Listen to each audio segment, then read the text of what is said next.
Another national retailer is closing hundreds of stores. This week, Eddie Bauer announcing over 200 store closures. That includes 2 in Wichita. Brock Wilson talked with local business expert Dr. Larry Straub about what these continued struggles mean for the retail economy.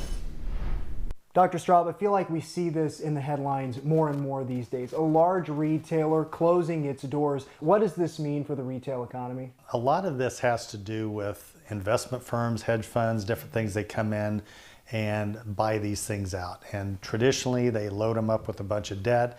And so it gets really precarious for them. When there's downturns, if there's something that goes against them in the economy, it can get tough in a hurry. And one thing I feel like maybe we glaze over sometimes is online shopping has to have a lot to do with this. You know, more and more people have just found the convenience of shopping online instead of running around and going and checking 3 or 4 or 5 different stores.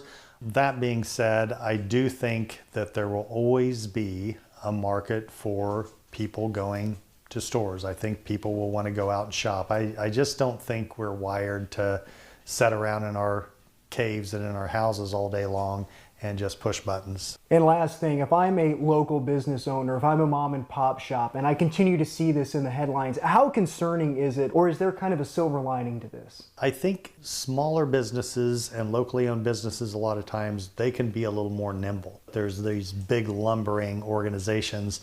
These smaller organizations, locally owned organizations, they can zip around more like speedboats, and I think that's where sometimes they have the advantage. I'm Brock Wilson, 12 News.